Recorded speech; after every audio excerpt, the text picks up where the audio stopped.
Before we get into it, tell us about the school. What's going on? Yes, indeed. We doing well right now with FDMG. The only things that are remaining that are required, and in fact, the Constitution doesn't even mention the word slave, Mm-hmm. if I'm not mistaken. It's property. We're included in the Constitution as property, so that's why when people say, "Hey, they need to change the Constitution," because we were enslaved, and the Constitution is definitely a pro-slavery document. To Dr. Umar, two questions. Will you take the mentally and physically disabled children into your school? Will you take gay children into your school? I am of the opinion that there is no such thing as an LGBTQ student. You have students who think they're LGBTQ because of the propaganda and the indoctrination and the miseducation. With that being said,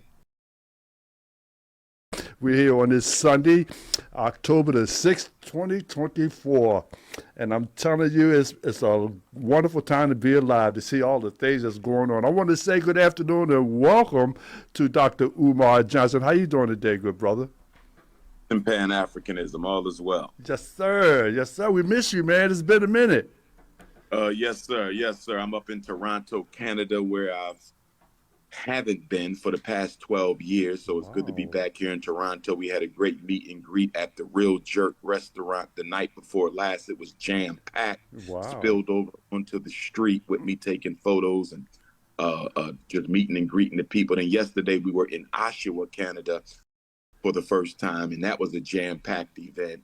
And so tonight is the grand finale. We will be at the Jamaican Canadian Association of Toronto tonight. The event actually begins right now at noon, but I will take the stage at 5 p.m. So I just want to say thank you to all the brothers and sisters across Canada who came out to show love and who will be again doing so tonight at the JCA. 12 long years. It's been a long time, and I'm just very, very appreciative of all the love I've been shown so far. That's magnificent. The Canadian Jamaican, not the Jamaican Canadian, but the Canadian Jamaican Association. That's magnificent. And you know what I found so interesting? You say the turnout has been magnificent for you, but it still amazes me how some people have to go out of their hometown in order to get recognition and respect. I wonder why is that? People, I guess, that seeing you grow up, they lack the acknowledgement of anyone's success, whether you're an artist, singer, basketball player. People say you have to leave town in order to get recognized. Why do you think that is as a psychologist? Well, they say familiarity breeds contempt. They say that no celebrity is a star to their chauffeur because they see them every day. Yeah. See their imperfections and perfections, and they get so used to them that it's hard for them to celebrate them. Yeah, And that's so, Jesus Christ in the Bible, he said a prophet is not without honor except in his own hometown. Most prophets of the Bible had to leave their place of birth in order to get that recognition and to be properly respected as a prophet. They may have returned home later, but they initially had to leave. Look at all of our great leaders. Marcus Garvey had to leave Jamaica. The Honorable Marcus Garvey, who, by the way, spent his last visits in North America in Toronto and in Montreal. wow. This is one of the last places that the most honorable Marcus Garvey, visited in North America. His course of African fundamentalism was actually held in Canada. One of the oldest continuously owned pieces of property in the UNIA is currently in Montreal, Canada today. And so when you look at Garvey, when you look at Malcolm, when you look at Mr. Muhammad, when you look at most of the leaders, almost everybody, look at Dr. King. He was from Georgia, but he made his name in Alabama and then came back home later to co-pastor with his father. So I'm not sure what it is, but we often have to leave home to get our flowers. Wow, that's amazing. Well, listen, I got flowers for you, and you my whole boy, my whole young boy, and I appreciate you and all that you do for raising the consciousness of all of us out here in the diaspora, because you're not just local raising consciousness, you're globally raising consciousness, and that's why you can go to Canada, you can go to Africa, you can go anywhere in the world, and people know you and respect you, and as I do as well. You see, I got my shirt on today because that's how Yes, much sir. I respect you. That's right. Speaking about the shirt, before we get into it, tell us about the school. What's going on? Yes, indeed. We doing well right now with FDMG. The only things that are remaining, that are required, we have to finish painting. So we got to finish beautifying the building. Just a few more coats because I really want that paint to pop. I really want it to pop, so we're going to put a few more coats on there so it really pops. And we have to cover up some floors. Some of the classrooms had carpet. We took out the old dirty carpet about 3 years ago. So it's concrete. We need to cover up that concrete. 5 of the rooms we're going to put carpet in, some new carpet, and then in the other rooms we're going to lay down a tile. And so once we do that, we have a couple doors that have to be replaced, inside doors. A girls' bathroom door, boys' bathroom door has to be replaced. So we got a couple doors, so that's no big deal. And we got to cover up them floors, which is really no big deal either. So we're really dealing with what you want to say, cosmetology and beautification. Cosmetics, yeah. Absolutely. So we really on cosmetics. So we on a runway.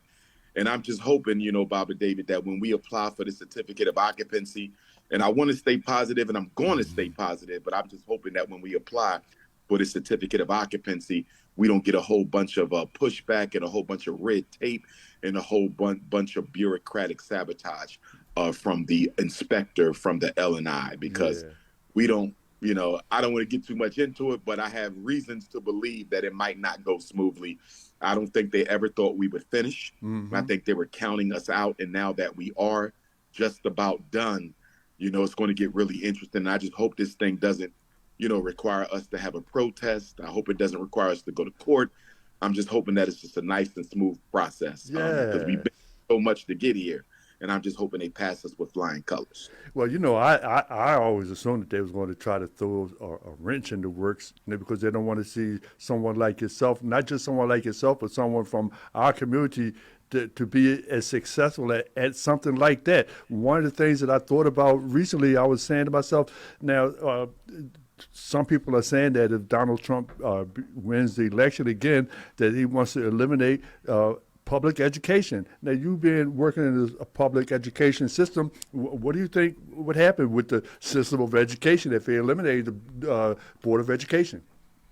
Well, that's a great question, Bob and David. And just for your benefit of the listening audience, if anybody does need to reach me by text message, you can text me at 215-989-9858. Again, that is 215-989-9858. Now, the U.S. Department of Education has only been around since the 80s. It's not in. Yes. It's very young. It's about 40 years old. Well, what was it before that? There wasn't one. Education was the prerogative of the state. Oh, so I was going to say somebody was, because we had a Board of Education here in Philadelphia. Yeah, but there was no federal. Okay. The federal didn't come about until the 80s. And the reason for that is because the United States Constitution does not guarantee anyone a right to a free education. If you look at the preamble of the Constitution, if you look at the language in the Constitution, the word education, I don't believe is even mentioned in the Constitution. So the argument from conservatives, because, the basis of the conservative platform is, anything that's not necessary, the government should not be involved in.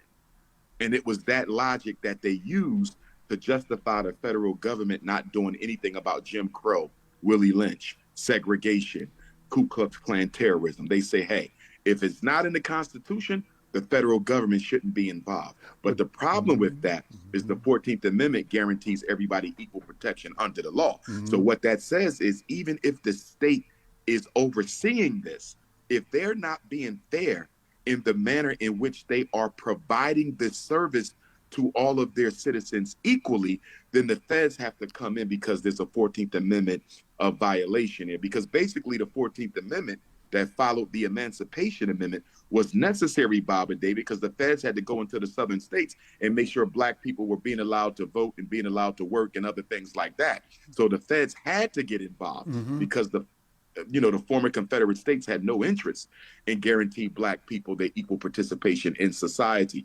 So long story short, most white people in this country either do not have school-age children or they don't send them to public school. So the argument is, why am I paying school taxes when the Constitution doesn't even guarantee education? Wow, that's amazing. But there probably is no word in the Constitution that says abortion either. And there's no word, and in fact, the Constitution doesn't even mention the word slaves, if I'm not mistaken. It's property. We're included in the Constitution as property, so that's why when people say, hey, they need to change the Constitution, you know what I mean? Because we were enslaved, and the Constitution is definitely a pro-slavery document, but then their argument is going to be, well, we don't even mention the word slave. We never call y'all slaves. You know what I mean? We called you, we just used the word property, and at the time, you guys were considered property. So they were very deceptive, very dishonest, very misleading, extremely calculating and Machiavellian with the manner in which they wrote the Constitution. Wow, so they tried to hide it, try to be deceptive. So the states would still be required then to provide public education.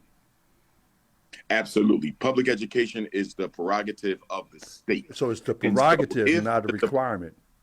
Right. Well, you do have compulsory ed. So yes, nearly every state has compulsory education from the first grade onward. Some states have compulsory kindergarten. Pennsylvania doesn't have compulsory kindergarten. You don't have to send your kids to kindergarten, although we should if we're not going to be educating them at home. With that being said, what will happen, Baba David, if the Department of Education is abolished at the federal level? The challenge for black people will be that when our children's rights are violated by the state, by the local school board, by the local school district, it's going to be much more difficult to appeal that discrimination to the federal level. You may be limited to the state.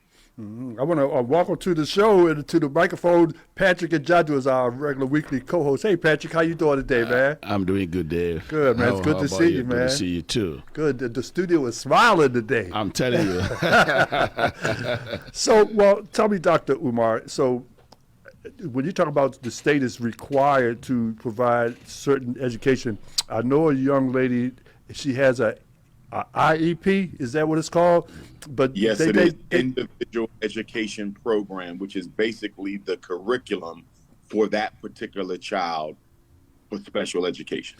And so what if the city of Philadelphia doesn't have a place or aren't able to provide that service? Then what can the child do or the parent do? Now, right now, because you do have a federal special ed law, if the school district of Philadelphia cannot provide that child with the services he or she needs in order to succeed in school, they have to find a school district in the area or find a private school that can provide the service, and they will have to pay them to do so. So they will basically have to lease out the service that they themselves cannot provide. That's what you do under the feds.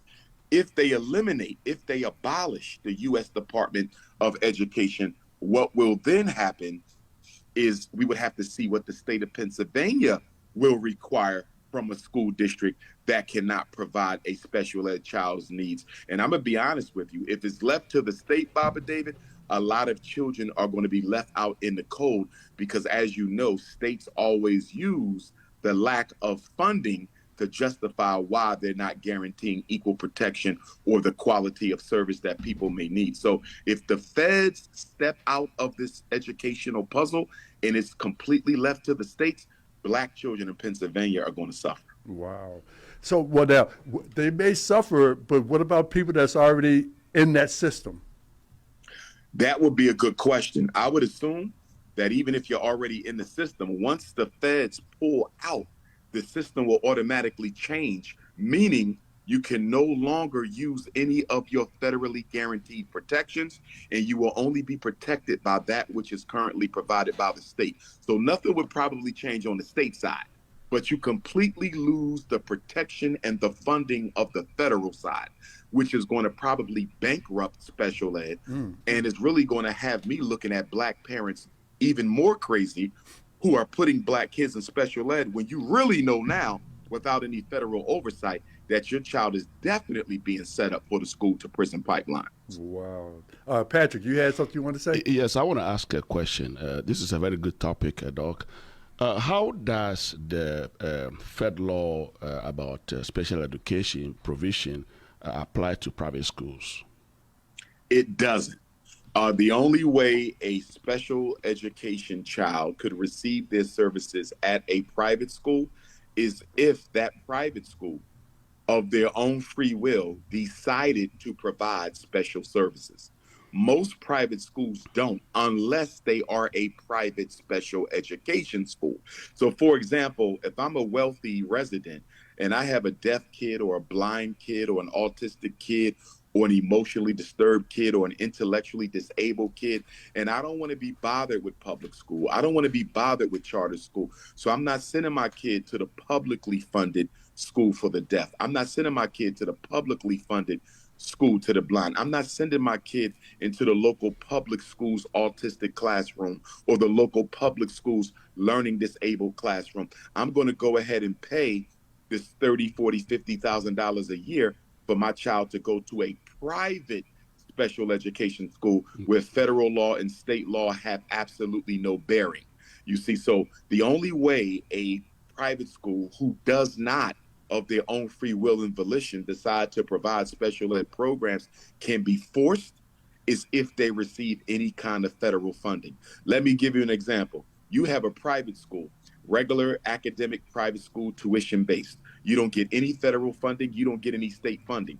But guess what? You decided to sign on to the free lunch program. Once you decided to sign on to the free lunch program and the students in your private school start getting federally subsidized lunches like the public schools, and nobody even told you this, but once you started accepting the free lunch into your school, that automatically obligated you to provide special education services. A lot of Catholic schools don't know this. A lot of private schools don't know this. But if a parent wanted to, if they found out you were receiving any kind of federal funds, and if their child had an IEP, they could force you to provide that child with the services they need or pay for them to get it at another school.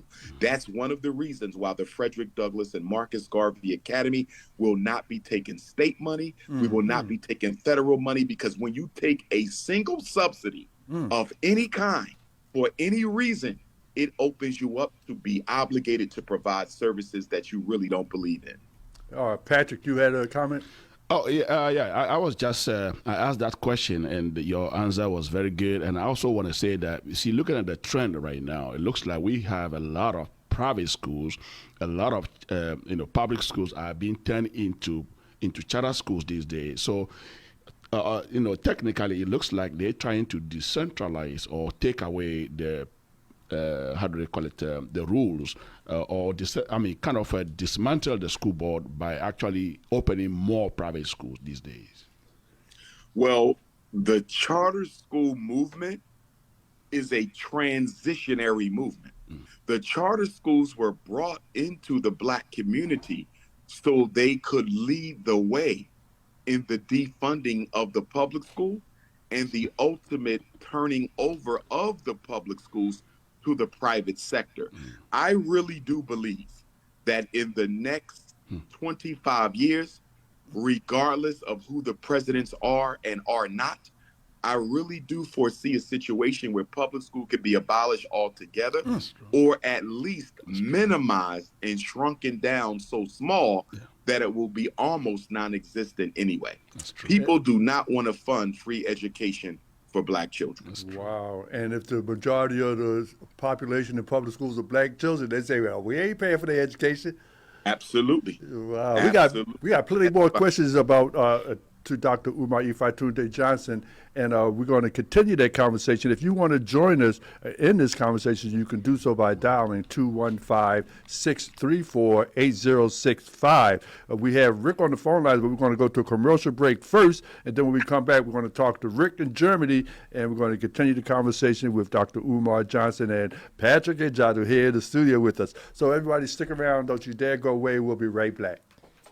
Back, Dr. Johnson. I had a question because I know a young female who has an IEP, but she's having a very difficult time. They keep putting her from school to school, and then if they even send her to West Philadelphia high schools, most of the schools that she's tried to attend, they say that they can't provide the service that she needs. And the last school that they put her in was like Children's Hospital, and she said she didn't like it because she was in there with a lot of as people with other ailments. Like you mentioned, some of the IEP schools are for the blind, for the deaf, and she's been diagnosed with an emotional disability.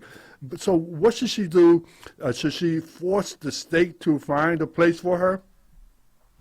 Well, it's going to have to be done through her parent or guardian, because unless she's 18, she's not going to be able to make those decisions on her own. Once you turn 16, you can participate in your own IEPs, but I think you still have to be 18 in order to sign off. But I can double check that for PA. But the biggest issue with this situation right here is it sounds like she's not receiving her federally guaranteed right to a free and appropriate public education. It's called free and appropriate public education. All that moving around is interrupting her education, her stability, her services. So clearly her education is not appropriate. The IEP team has three main responsibilities: program, placement, progress. Program means they design the IEP, the learning goals and the learning objectives for the child. The IEP is the curriculum for the disabled child in the disabled areas.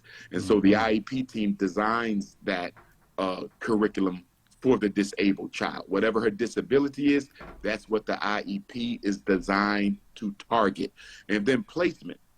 It also sounds like she has some placement problems, because placement is when the IEP team decides where should this child receive their special help. Should they get it in the regular class? Should they get it in the special class? Should they get it at home? Should they get it at the private school? Should they get it at the psychiatric hospital? So all that moving around, they're constantly changing her placement. So that definitely sounds like they're in violation of her fate. And then the last one is progress. The IEP team is obligated to make sure the IEP benefits the student. In other words, if the child isn't learning, then obviously the IEP is a benefit in the student. And if she's being moved around too much, how can she be making progress if she's not even comfortable? So it sounds like there's definitely a placement problem, which is automatically going to lead to the progress problem, maybe even a program problem if the IEP itself is not appropriate. I mean, I would suggest that the parent or guardian of the child get in touch with me. That's what I was going to next. I'm saying, because I got most of the information that I did learn from your parent guidebook. And I read about it, and I tried to explain to the parent, you know, what their rights are, and they had tried something. Like I said, they got the IEP, but as you mentioned, they keep moving her around because she has a severe anger management problem. And I suggested to the psychologist that she needs maybe a one-on-one.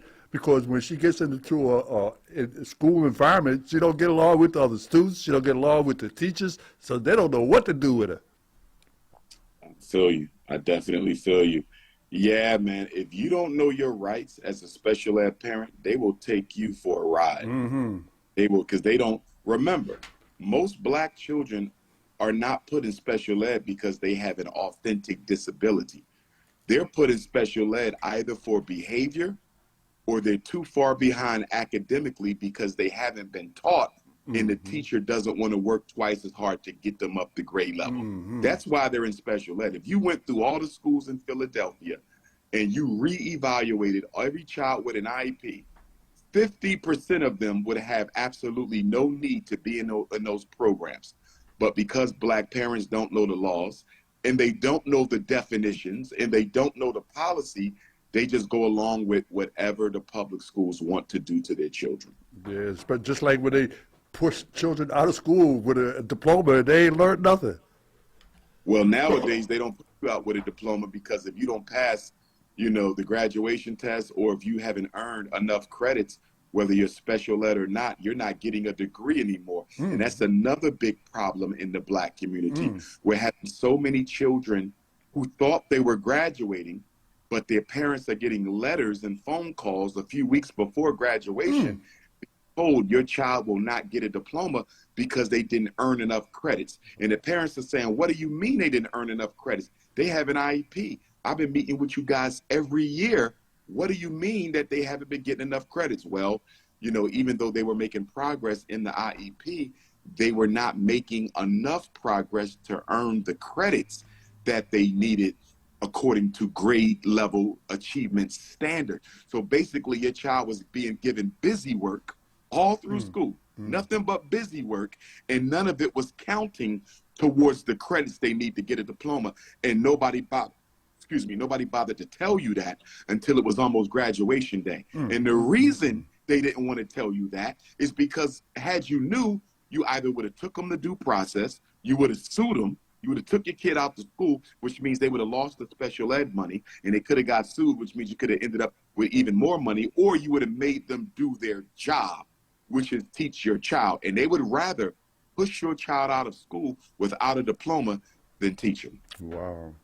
So now, this particular person, they are like 15 years old already, and they haven't really settled down in one school in about 3 years.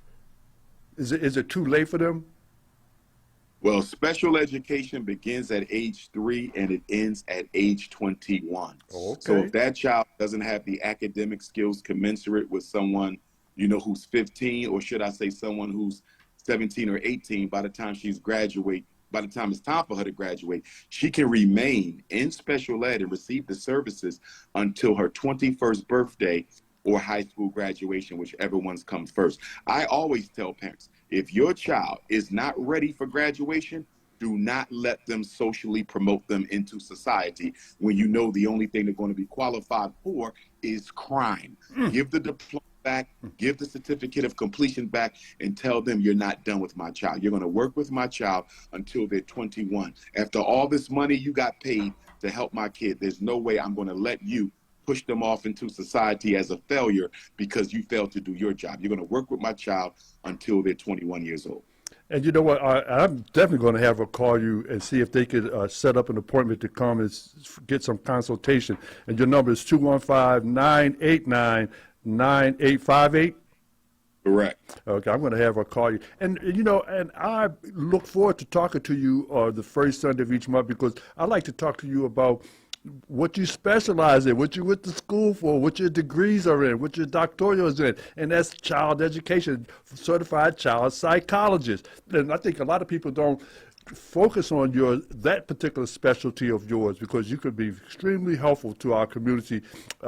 You've got several books out already that talks about how to be a better parent for your child, how to guide your child through school. I think that a lot of people focus on some of your controversial things instead of what your specialty is. They're getting lost.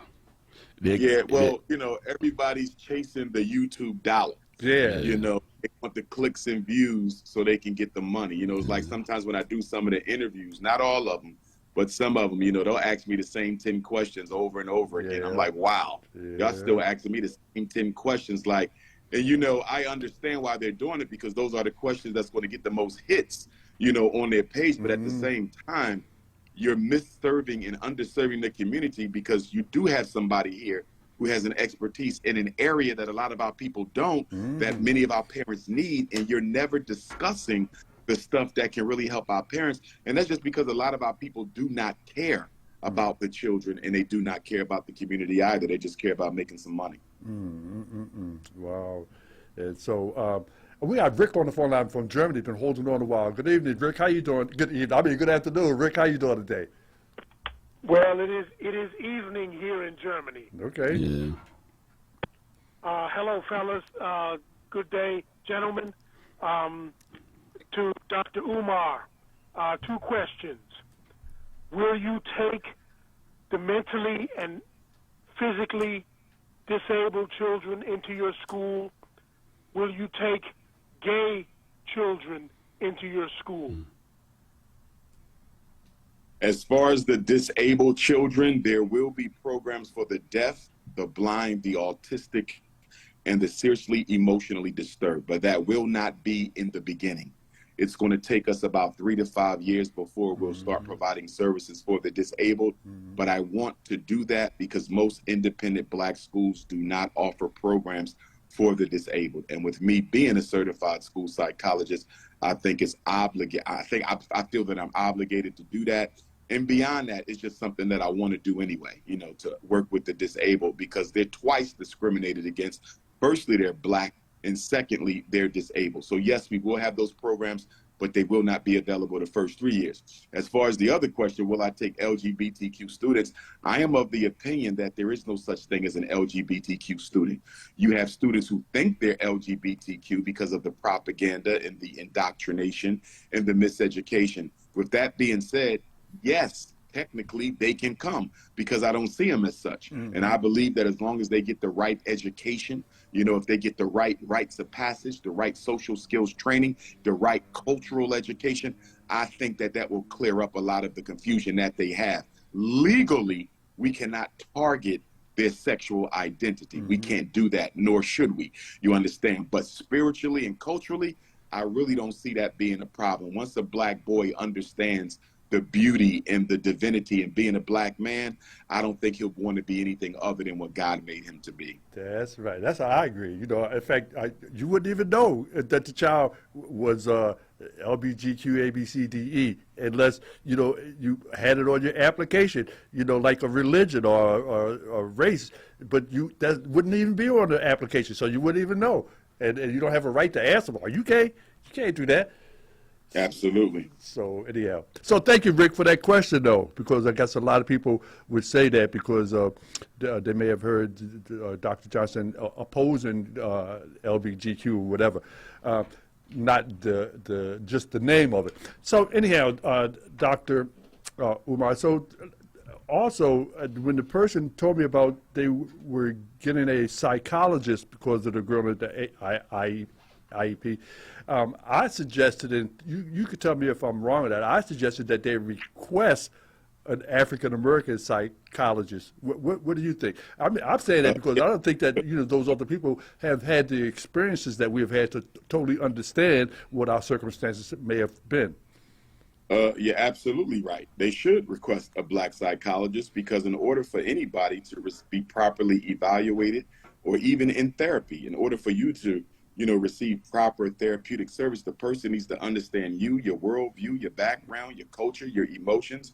White people don't understand us, and they're too busy judging us to really be of any psychological help at all. And on top of that, speaking from experience, because I've been in the field for 25 years, you know, a lot of these people, not to say all of them, but a lot of these non-Black folks, they have no problem giving your child somebody else's evaluation and just changing the name. They have no problem creating the evaluation out of thin air. They have no problem misdiagnosing your child with something that they don't have. I have seen it all. And after everything that I have seen done to Black children at the hands of non-Black psychologists, I myself would never subject my child to an evaluation by a psychologist who wasn't Black. So true, so true. Not just psychology, but any time you go for any type of treatment, for anything, because it's really important that the person understands your culture and has sympathy for your experiences. Because, like you say, they're not like us. They don't understand us. All they know is what's on black and white.